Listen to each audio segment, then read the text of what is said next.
네, 안녕하세요. 데크한스입니다. 네, 이번 시간은 IT 스몰 토크 Q&A 시간을 갖도록 하겠습니다. 네, 제목은 신입사원들이 첫 직장으로 파견 개발하는 계약직 사원으로 시작해도 될지에 대해서 한번 알아보도록 하겠습니다. 네, 첫 직장만큼 중요한 게 없다고 하죠. 네, 첫 단추를 잘 끼워야 됩니다. 그러나 이제 코로나 때문에 그리고 정부 정책 그리고 글로벌 환경들이 계속 안 좋아지면서 경쟁도 많아지고 자리는 사실 얼마 없는데 경쟁들이 많다 보니까 많은 테스트를 하게 되고 경쟁에서 이번 경우에는 올해는 모든 테스트가 끝나고 모든 웬만한 회사들이 다 이제 채용이 이제 끝날 즈음 됐을 때 이제 판단하게 되는 거죠. 왜냐면 사실 어릴 때, 그러니까 약간 젊은 시절에서의 시간들은 사실은 되게 소중하거든요. 그러니까 그 시즌에는 그 시간들을 잘 모르고 그냥 스쳐 지나가지만 실질적으로 그 시간들이 나중에 돌이켜 보면은 의미 있을 수도 있겠지만 대부분 좀 아쉬운 시간들이 많아요. 돌이켜 보면. 그렇기 때문에 때로는 이제 시간만 가고 취업 내년, 내후년에 될지 안 될지도 모르는 그 불확실성 속에서 코로나도 이제 얼마나 길게 갈 수 있을지도 모르는 건데 계속 기다리고 시험 준비만 할 것인가에 대한 자괴감이 사실 오거든요. 그리고 그것이 의미가 있는 기다림인지도 사실 자문할 필요도 있고요. 그래서 생각하건대 이제 갈 곳이 없으니까 이제 파견 계약직, 비정규직이죠. 이제 프리랜서인데 여기에 유혹이 좀 많을 수가 있어요. 왜냐하면 경력도 그렇지만 신입분들도 솔직히 본인의 의지에 따라서 진입하기가 좀 쉬워요. 근데 본인도 알겠죠. 그러니까 신입이고 이것이 비정규직이고 사실 나중에 경력으로 인정받으려면 대기업이나 중견기업 가기 위해서는 국민건강보험공단에 보통 직장을 내게 되면 이제 거기 이제 마킹이 되거든요. 그래서 건강보험공단에 공식적으로 내 직장 가입자로 가입이 안 돼요. 비정규직은. 그러니까 그 말은 그 공단에 마킹이 안 된다는 얘기는 그러니까 공식적으로 경력이 인정 안 된다는 얘기거든요. 그래서 진입하기가 쉬워요. 그래서 그 유혹에 있기는 한데 만약에 이제 그렇게 시작을 하게 되면 계속 비정규직으로 일을 할 수도 있어요. 왜냐면 비정규직이 1년, 2년, 3년 넘어가면 넘어갈수록 그 사람은 신입으로 다시 지원하기도 어려운 나이가 되죠. 그래서 나이를 먹으니까. 설사 다시 돌아온다 그래도 그 나이 많은 사람, 2, 3년이나 더 세월이 지난 사람을 신입으로 받아줄 회사가 많지 않죠. 현실적으로. 그렇기 때문에 비정규직으로 시작을 하게 되면 계속 비정규직으로 전전하게 돼요. 물론 일하다 보면 많은 고객들 만나서 눈에 띄면 비정규직 했었지만 너무나 성실하고 열심히 일해줘서 우리가 본인이 원하면 우리가 채용할게 라는 경우도 있지만 그런 경우가 많지가 않아요. 그리고 그걸 바라보고 비정규직을 한다? 그건 확률적으로 거의 도박에 가깝죠. 그래서 구조적으로 이런 신입들도 비정규직으로 원하는 회사에서는 이런 업체라고 하죠. 그러니까 보도방이라고도 하는데, 이런 공급하는 업체는 사람의 머릿수가 중요해요. 그래서 신입이든 경력이든 일단 집어넣어야 되거든요. 투입을 해야지 거기에 대한 인건비가 나오기 때문에, 이 소위 말하는 이런 업체들은 사람의 머릿수가 중요하기 때문에 그냥 갈쿠리로 그냥 긁어온다고 보면 돼요. 그리고 이 사람들은 품질보다는 일단 사람 수를 채우면 되기 때문에 일단 채우고 나서는 몰라요. 그 사람들은. 그러니까 일단 그 사람이 투입이 된다. 신입이든 경력이든 그 프로젝트에서, 그 조직에서 본인의 역할을 수행할 정도의 스킬이 안 되면 본인이 거기서 도태될 수밖에 없어요. 그러니까 거기서는 뭐 정글일 수도 있는데, 본인이 아는 기술이고 뭐 쉬운 기술이면 그냥 더 편할 수도 있죠. 왜냐면 다 아는 거니까. 근데 신입들이 뭘 알겠어요. 회사 생활 한 번도 안 해본 사람이 그런 뭐 고객사에 가서 그 생리도 모르는데 거기서 프로젝트를 수행하고 납기가 있는 그걸 맞추려고 협업하면서 일을 한다? 그리고 사수도 없다? 이거는 거의 진짜 정말 정글이에요, 정글. 그렇기 때문에 신입들이 이런 데 들어가서 잠적하기도 하고, 뭐 이거 도망가는 거죠. 도망가는. 그 내가 생각했던 게 아니라 도망가는 경우. 이런 경우 적지 않게 있거든요. 이런 것들이. 이런 것들이 어떻게 보면 이런 잘못된 SI 업계의 어떤 생태계의 진짜 희생자예요. 희생자. 그래서 신입들은 아무리 급해도 정말 파견 이 계약직으로는 절대 들어가지 마시라고 말씀을 드리는 거고요. 그래서 근데 이제 때로는 이제 좀 뭐랄까 생활력이 강하고 이제 코딩 실력이 좀 왕성한 친구들은 이런 조직 생활에서 이런 정글 같은 곳에서 살아남는데, 살아남으면 뭐합니까? 비정규직 경력을 누가 인정을 해줘요? 그러니까 이런 친구들은 결국은 마지막까지라고는 말하지 못하겠지만 연차가 쌓이면 쌓일수록 아까 얘기한 대로 어떤 조직에 정규직으로 들어갈 수가 없어요. 그래서 실력은 인정받지만 딱 거기까지가 맥스친 거죠. 물론 이렇게 사는 것도 나쁘진 않은데 계속 이제 비정규직으로 전전해야 된다는 현실적인 문제가 있는 거죠. 그래서 때로는 여기서 낙오되지 않고 살아남는 신입들은 여기서 또 시작할 수 있어요. 그 커리어를. 물론 이제 정규직으로 못 가겠지만. 근데 여기서부터 만약 그렇게 시작된다 그래도 결국은 마이너스예요. 경력 관리는. 그러니까 나는 그 비정규직을 채용하는 그 시장에서는 내 커리어가 당연히 인벤토리도 있어요. 커리어 관리하고 프로젝트 뭐뭐했다 수행했다 이렇게 다 있지만 이게 비정규직에서만 통하는 거예요. 그러니까 정규직 회사에서는 HR에서 그걸 인정 안 해줘요. 그러니까 인정해주는 데도 있지만 사실은 웬만하면 인정을 안 해줘요. 큰 회사일수록. 그렇기 때문에 신입 입장에서는 경력을 이렇게 쌓으면 안 돼요. 이게 진짜 첫 단추를 잘못 끼우고 시작하는 경우죠. 그래서 그 파견 계약직에 대해서 잘 모르는 사람들이 있는데 이거는 그냥 그 업체들한테는 용병이에요. 용병. 탄창 갈아 끼듯이 뭐 A라는 사람이 뭐 하다가 이제 뭐 그 잠적하고 도망가면 또 B라는 사람을 채워 넣는 거예요. 계속.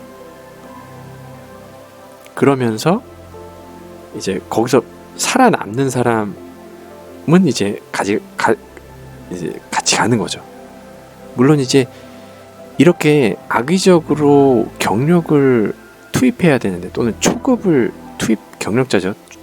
초급 그 경력자를 투입해야 되는데 신입을 넣는 경우는 진짜 악의적인 경우예요.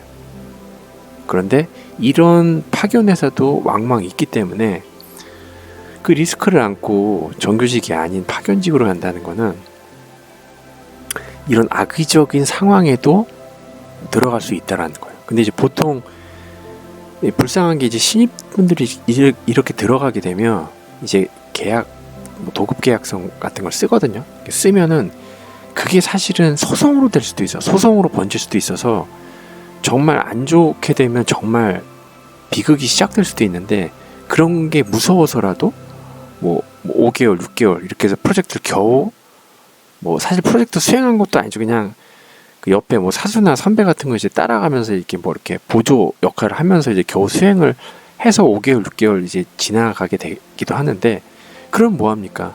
다시 그 사람은 그렇게 보조 역할로 했던 경력으로는 또 새로운 프로젝트를 들어갈 수가 없어요. 그 얘기는 이 경력으로 정규직으로 지원할 때 이 5, 6개월 한 것도 인정 못 받는다니까요. 그럼 결국은 그 5개월, 6개월은 게 날린 거예요. 아무도 인정 안 해줘요. 그래서 시간 낭비일 수가 있다라는 얘기죠. 그래서 다시 그렇게 돌아올 바에는 차라리 그냥 그 파견 그러니까 계약직이 아닌 다른 회사를 좀 더 꼼꼼하게 알아보고 들어가는 게 현명하다라는 얘기죠.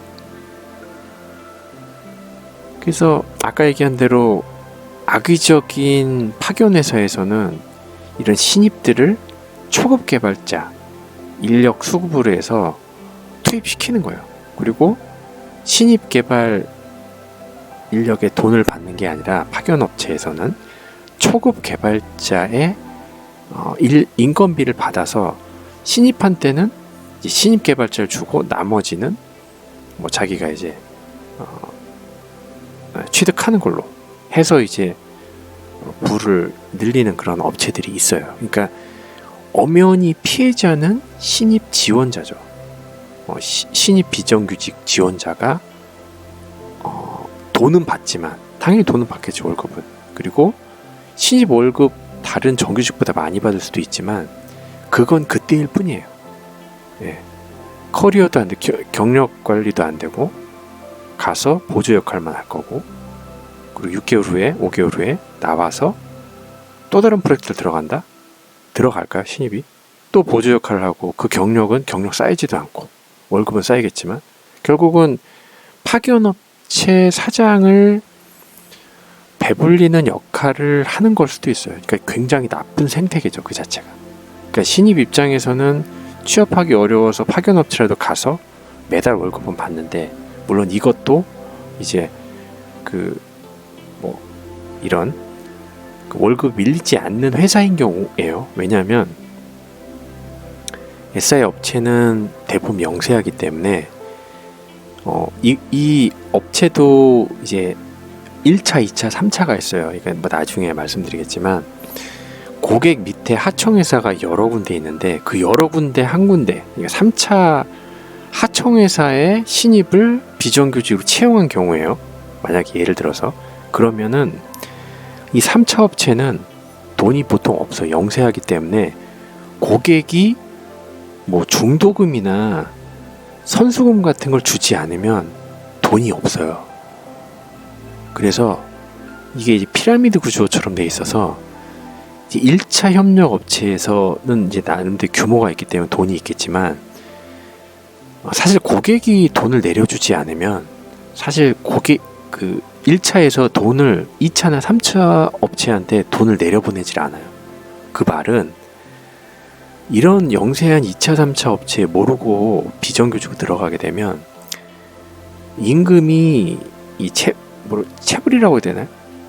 그러니까 월급이 안 나와요. 그래서 이게 1개월, 2개월 되면 나머지로도 받아야 하기 때문에 또 나가기도 애매하거든요. 그럼 여기서부터 신입 경력 관리뿐만이 아니라 신입 개발 커리어가, 그리고 어떻게 보면 약간 인생 자체가 약간 꼬일 수가 있어요. 물론 잘 된 경우도 있지만 이제 최악의 경우를 말씀드리는 거예요. 그래서 이런 험한 꼴을 받지 않으려면 아예 애초부터 신입은 파견 계약직에 대해서 생각도 하지 말아야 돼요. 굉장히 심각하게 빠져드는 경우가 있어요. 이거는 이제 많은 뭐 개발 커뮤니티에서도 몇 번 보셨을 수도 있지만 실질적으로 이런 걸 모르고 뭐 일단 들어가자, 뭐 경력 쌓자라는 생각으로 들어가는 분들이 많은데 절대 신입분들은 이런 그 파견 비정규직 계약직으로는 절대 들어가시면 안 돼요. 이제 인생 꼬입니다. 그래서 아까 얘기한 대로 이렇게 되면 시간만 더 흘러가고요. 경력도 인정 안 되고, 그리고 이 멘탈, 이 정신적 후유증이 상당합니다. 이거 무시할 만한 게 아니에요. 멘탈이 깨져요, 멘탈이. 그래서 업종을 전환하는 사람도 있고, 이게 진짜 폐해입니다, 폐해. 이게 진짜 업체 피라미드 구조의 폐해예요, 폐해.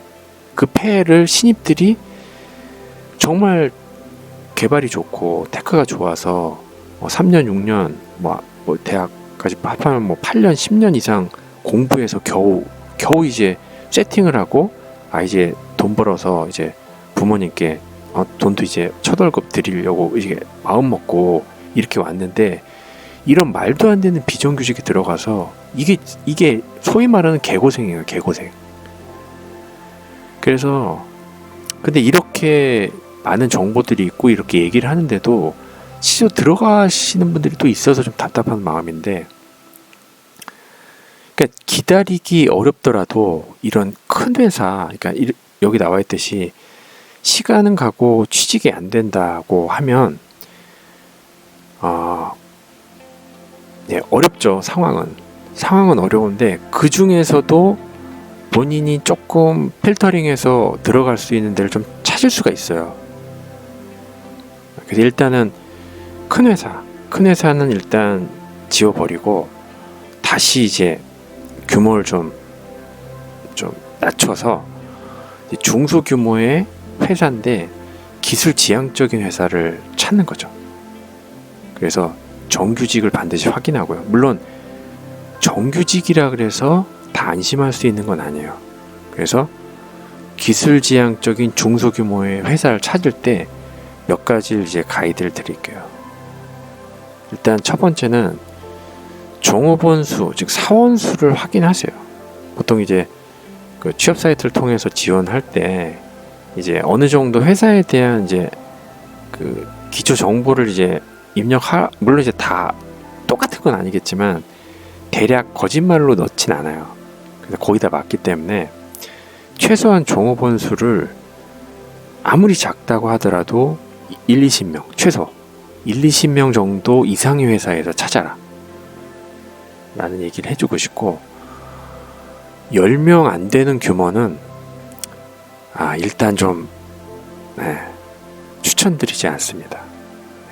물론 성장할 수도 있죠. 성장할 수도 있는데 그 반대로 갑자기 폐업할 수도 있기 때문에 이 사원수도 중요하고, 두 번째 가장 중요한 건 이제 업력이죠. 실적. 그러니까 몇 년도에 이제 회사가 설립됐고 그동안 매년 이러이러한 그 수주 실적이 있었다, 솔루션 납품 실적이 있었다, 이런 거를 반드시 확인해라 라는 얘기를 하고 싶고, 그리고 회사에 어떤 솔루션이 있는지, 이제 없다고 하더라도 방향을 확인해 보세요. 그게 물론 여기서 이제 방향이라면 이제 당장 솔루션이 없으면 SI 업체일 수도 있어요. 그런데 SI 업체라고 하더라도 어느 정도 업력이 있고 이제 인원수가 받쳐주고 그렇게 되면 그 업계에선 나름대로 아까 얘기한 대로 하청 중에 물론 비정규직이 아닌 경우죠. 네. 그 비정규직이 아닌 정규직 하청회사도 있기 때문에 하청회사 1차나 2차는 나름대로 탄탄하게 업력이나 이런 방향이 나올 수가 있기 때문에 신입 입장에서는 이런 회사 당장은 들어가서 2년, 3년만 꾸준히 참으면서 건강보험공단에 마킹될 수 있을 정도의 그 커리어만, 경력만 일단 쌓으면 되기 때문에 3번까지의 정도, 방향을 확인하는 정도만 확인을 하시고 들어가도 좋을 것 같아요. 그리고 들어가서도 옆에 사수나 이렇게 동기들, 그러니까 이렇게 같은 그 레벨에 있는 분들한테 슬쩍 한번 물어보세요. 평균적인 근속 연수가 어느 정도 되느냐. 은근슬쩍 물어보면 대부분 알거든요. 그래서 이전에도 말했지만 이렇게 잘 체크를 하고 정규직에 들어갔어도 만약에 이게 좀 이상하다, 2, 3년 동안에 일하는 게 너무 힘들어 보인다 그러면 1, 2주 내에 그냥 노트북 박스 그냥 깠다 그래도 그냥 나오세요. 나오고 다시 시작하세요. 다시 찾아보라는 거죠. 왜냐, 아니면 아닌 거예요, 거기는. 그렇기 때문에 여러 가지 이제 확인을 해보고 진행하시라. 그리고 임금 체불 이력이 있는지도 그 1, 2주 동안 이제 탐색할 때 이렇게 간을 보는 식이죠. 좀 물어보시면서 알아보시라. 왜냐면 이 첫 직장의 중요성은 여러 번 말해도 진짜 지나치지 않아요. 굉장히 중요해요. 굉장히 중요하기 때문에 이런 5가지 정도 가이드를 가지고 정규직을 지원하셨으면 좋겠습니다. 그래서 정리를 하자면 일단 지금 뭐 코로나 등등 해서 이제 신입 입장에서 이제 입사를 하기 어려운 상황이지만 그렇다고 하더라도 절대로 파견, 계약직, 비정규직으로는 절대 시작하지 마시라. 좀 규모가 작더라도 중소규모의 회사에서 시작하시라. 이런 얘기들을 하고 싶습니다. 네, 그래서 그렇게 해서 연차가 2년, 3년 정도 쌓이게 되면 지금 회사가 굉장히 낙후하고 싶지만 2년, 3년 정도 쌓이면, 즉 연차가 쌓이면 그때부터 2년 경력을 가지고 3년 경력을 가지고 마치 신입 때 했었던 위치로 경력을 쌓은 상태로 다시 선택지가 돌아와요. 다시 말해서 이번에는 신입이 아니라 2년, 3년 경력자로 대기업이나 중소기업에 당당하게 정규직으로 도전을 할 수가 있습니다. 여기서부터는 선택지가 늘어나는 거예요. 다니던 데 계속 다닐 수도 있고, 추천 안 하지만 3년차, 5년차에도 다시 계약직이나 프리랜서로 더 높은 연봉, 높은 계약 금액으로 도전할 수도 있어요. 그러니까 어떻게 보면 신입 때는 초이스가 거의 없잖아요. 정말 어려운데 이렇게 작은 회사에서라도 2, 3년 정도 연차가 쌓이게 되면 신입사원, 그러니까 경력사원 입장에서는 입지가 높아지는 거예요. 내가 선택할 수 있는 입지. 그래서 이렇게 3년차, 5년차, 7년차 이제 높아지면 높아질수록 신입사원에서는 약간 저자세잖아요. 근데 연차가 올라가면 올라갈수록 올라갈 수가 있어요. 그래서 당장 대기업을 못 갔다 그래서 실망할 필요도 없고요. 첫 번째 회사가 규모가 작다 그래서 실망을 할 필요도 없어요. 단지 왔다 갔다 하지 않고 한 최소 2년 정도만 커리어를 쌓고 경력으로만 이동할 수 있을 정도의 연차만 쌓이면 그 다음부터는 선택의 폭이 넓기 때문에 그때부터는 다시 시작할 수가 있어요. 그래서 도리어 뭐 잘은 모르겠지만 이제 취업 재수 삼수하시는 분들이 있는지 모르겠지만 그렇게 시간을 낭비할 바에는 이렇게 뭐 중소규모 회사라고 하더라도 내가 맞는 테크트리를 타고 뭐 경력을 쌓을수록 내가 갈 수 있는 방향은 많아진다 라는 얘기들을 하면서 절대 신입들은 파견 개발 계약직으로 시작하지 마세요 라는 말로 마무리를 하도록 하겠습니다.